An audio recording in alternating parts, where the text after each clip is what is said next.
Hello dear students, कैसे हैं आप? आई होप आपकी स्टडी बहुत बढ़िया चल रही होगी। अब लगभग 30 दिन बचे हैं आपके जेई मेन के अंदर। इस एग्जाम में मैं आपको नेक्स्ट 30 डेज में ऑलमोस्ट किन पॉइंट्स पर आपको फोकस करना चाहिए उसके लिए आपको गाइड करूंगा मैं।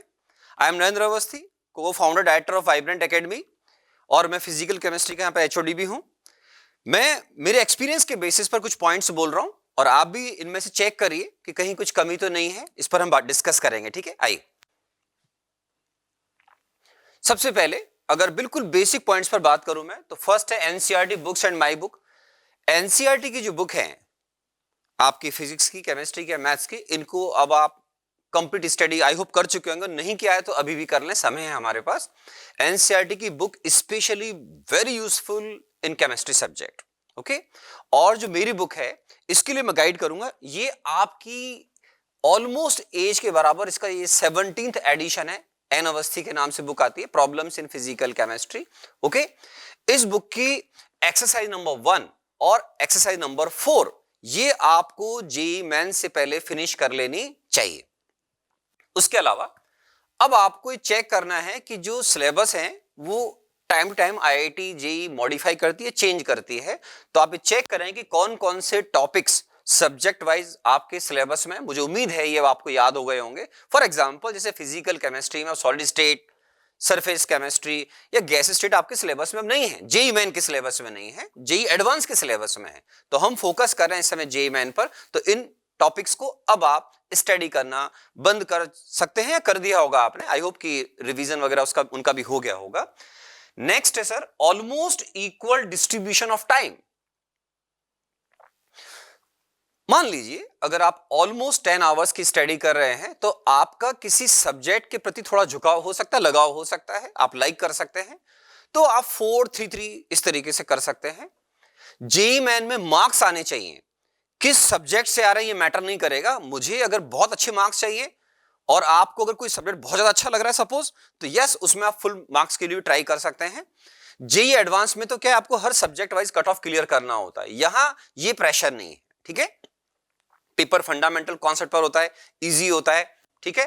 तो आप सब्जेक्ट वाइज डेली टाइम का डिस्ट्रीब्यूशन करें और तीनों सब्जेक्ट को डेली स्टडी करें, फिजिक्स, मैथ्स और केमिस्ट्री।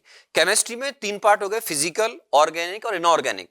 अगर आप तीनों सब्जेक्ट एक दिन में कवर नहीं कर पा रहे हैं, सपोज 1 आवर नहीं दे पा रहे हैं, थोड़ा ज्यादा आप टाइम एक पर्टिकुलर पार्ट देना चाहते हैं, तो एक दिन में 2 पार्ट कवर कर लें। For example OC and IOC, next day PC and OC, next day PC and IOC. इस तरीके से आप डिस्ट्रीब्यूशन कर सकते हैं ताकि हर 3 दिन में 2 बार केमिस्ट्री के वो पार्ट आपके सामने आए और आप उनको कवर कर पाए।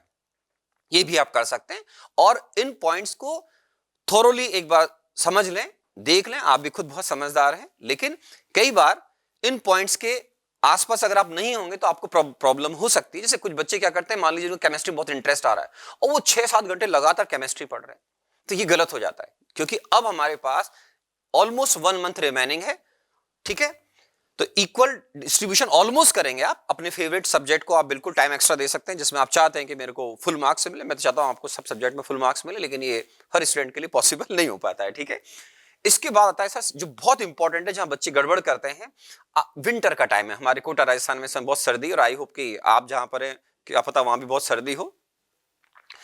तो आपको रजाई में बैठ के नहीं पढ़ना है, डेली प्रॉब्लम सॉल्व करनी है। थ्योरी पढ़नी है अलग इश्यू है, प्रॉब्लम्स की प्रैक्टिस डेली मुझे करनी है।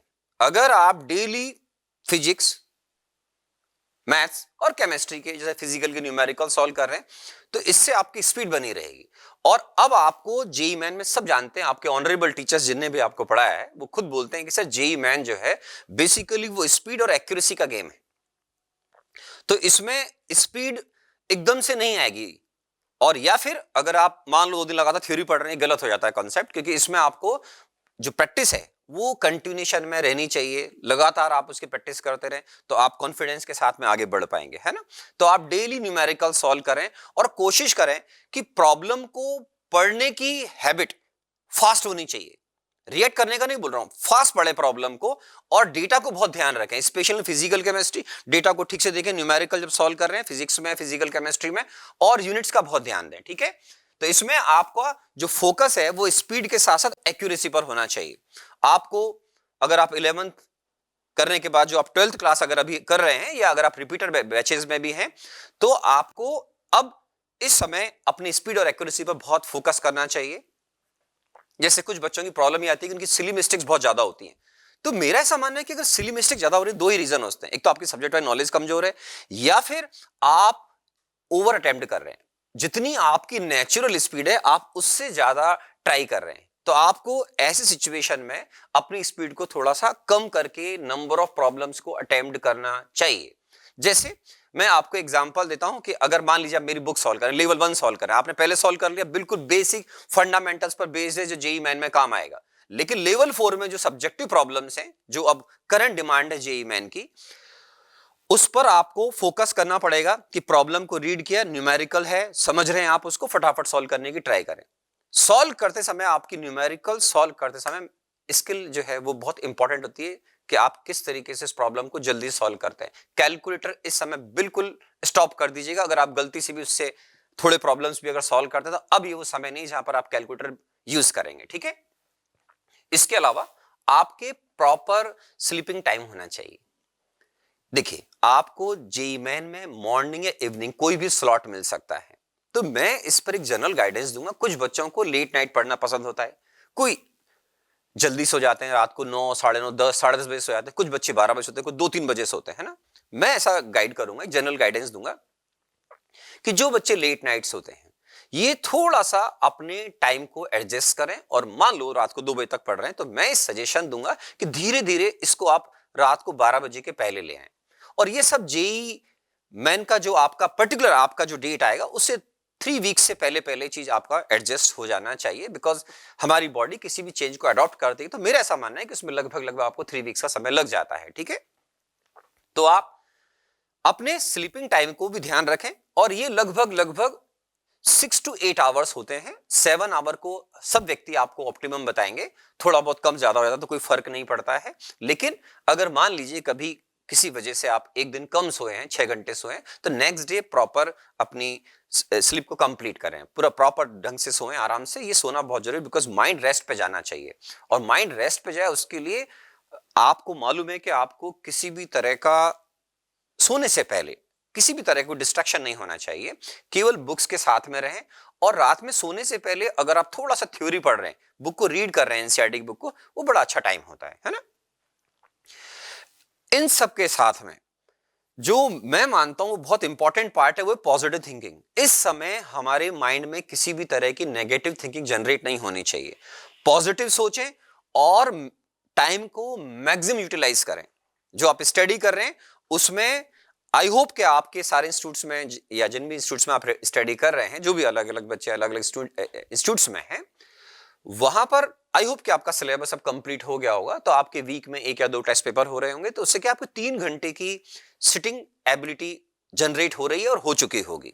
और मान लीजिए अगर पेपर आप वीक में केवल एक ही बार दे रहे हैं, तो आपको वीक में 1-2 बार और 3 घंटे बैठकर घर में लगातार प्रॉब्लम सॉल्व करने की या बुक को रीड करने की हैबिट डेवलप करनी चाहिए। बिकॉज हम एग्जाम में न केवल फिजिकली स्ट्रांग होने चाहिए बल्कि मेंटली स्ट्रांग भी होने चाहिए। कभी कभी क्या होता है, या एक जनरल बात करूं मैं, तो बहुत से बच्चे जो प्रैक्टिस नहीं करते हैं वो एग्जाम में लगभग 2-2.5 घंटे के बाद थकने लग जाते हैं, स्पेशली यहां से।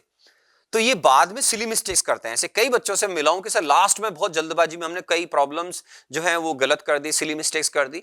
उसका रीजन ये होता है कि एक तो आप एंड में जाकर स्पीड ज्यादा ना बढ़ाएं अननेसेसरी, ठीक है, वहां पर भी गड़बड़ होगी। और दूसरा, आप मेंटली स्ट्रेस में ना आ जाए, थक ना जाए, उसके लिए आपको पहले से 3-3.25 घंटे लगभग एक दिन में अगर आप नहीं कर पा रहे, कम से कम 3 दिन में एक बार ऐसा जरूर करें। ये आपको डेफिनेटली एग्जाम के दिन हेल्प करेगा, ठीक है ना।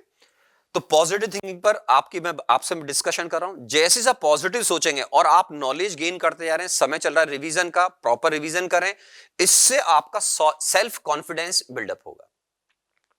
हमारा सेल्फ कॉन्फिडेंस एग्जाम के समय बड़ा इंपॉर्टेंट होता है, क्योंकि अगर आप अंदर से हिले हुए तो बहुत टेंशन वाली बात है। टेंशन ना लें इस समय, जितना हो सकता है उतना अपना बेस्ट करने की ट्राई करें, ठीक है। तो ये जो सेल्फ कॉन्फिडेंस है ये आपको बहुत आगे लेके आता है। जैसे मान लीजिए सेल्फ कॉन्फिडेंस को मैं थोड़ा सा सब्जेक्ट वाइज बात करता हूं कि मान लीजिए आप किसी सब टॉपिक पर बहुत कंफर्टेबल फील नहीं करते हैं, तो उसके बारे में लास्ट के फ्यू डेज में ज्यादा सोचने की जरूरत नहीं होती है। अभी आप उन पर थोड़ा सा वर्क कर सकते हैं, ठीक है। लास्ट के फ्यू डेज का मतलब होता है लास्ट ऑलमोस्ट 7 to 10 डेज में आपको नया कुछ भी नहीं पढ़ना होता है। और अगर ये लास्ट 2 वीक्स है तो और भी अच्छी बात है। अगर आपका कुछ पोर्शन बचा हुआ है पढ़ने का, तो एनसीईआरटी की बुक का कुछ सेक्शन अगर बच रहा है, तो पार्ट बच रहा है तो पढ़ लें, रिवाइज कर लें थोरोली उसको एक बार, बहुत आपके लिए यूजफुल होगा, ठीक है।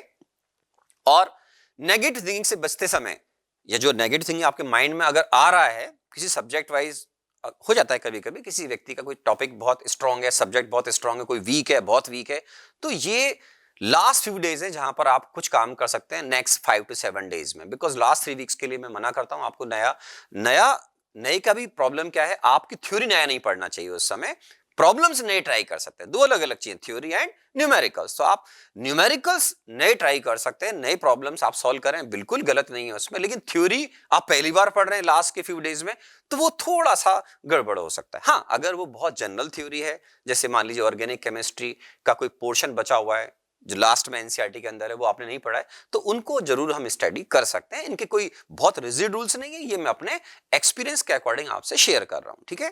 तो सबसे इंपॉर्टेंट है कि आप जब एग्जाम देने जाएं तो आपके चेहरे पे स्माइल होनी चाहिए, कॉन्फिडेंस होना चाहिए।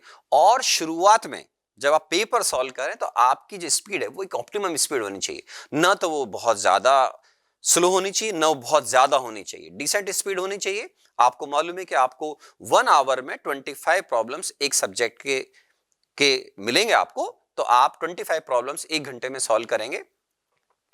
इसमें थोड़ा सा ये हो सकता है कि आपका लक बहुत अच्छा, और मान लीजिए फिजिकल केमिस्ट्री के न्यूमेरिकल्स बहुत लेंदी नहीं है, इजी है, जनरली बहुत लेंदी नहीं आते हैं, तो केमिस्ट्री से आप थोड़ा सा टाइम को सेव करके मैथमेटिक्स पर अप्लाई करें, अच्छा रहेगा, ठीक है। तो आप, आई होप कि आप ये लगभग सारे पॉइंट्स को फॉलो करेंगे या करते होंगे। मेरी बहुत बहुत शुभकामनाएं, best wishes for your JEE main 2025। Good luck.